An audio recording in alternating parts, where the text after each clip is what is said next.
ભરૂચમાં એક કંપનીમાં લાગી વિકરાળ આગ। દ્રશ્યો જીઆઈડીસી વિસ્તારના છે, જ્યાં તુષાર ટ્રાન્સફોર્મર નામની કંપનીમાં અચાનક આગ ફાટી નીકળતા અફરાતફરીનો માહોલ સર્જાયો। ઘટનાની જાણ થતાં જ ફાયરની ટીમ પણ ઘટના સ્થળે દોડી આવી અને આગ પર કાબુ મેળવવાનો પ્રયાસ શરૂ કરાયો। આગ એટલી ભીષણ છે કે દૂર દૂર સુધી તેના ધુમાડા દેખાઈ રહ્યા છે।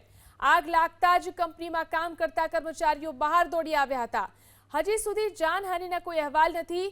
કંપનીમાં આગ લાગવાનું કારણ પણ અકબંધ છે। જો જીઆઈડીસી વિસ્તારના છે, જ્યાં તુષાર ટ્રાન્સફોર્મર નામની કંપનીમાં અચાનક આગ ફાટી નીકળતા અફરાતફરીનો માહોલ સર્જાયો।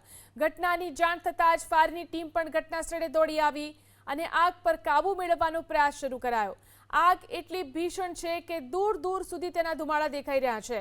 આગ લાગતા જ કંપનીમાં કામ કરતા કર્મચારીઓ બહાર દોડી આવ્યા હતા। હજી સુધી જાનહાનિના કોઈ અહેવાલ નથી। કંપનીમાં આગ લાગવાનું કારણ પણ અકબંધ છે।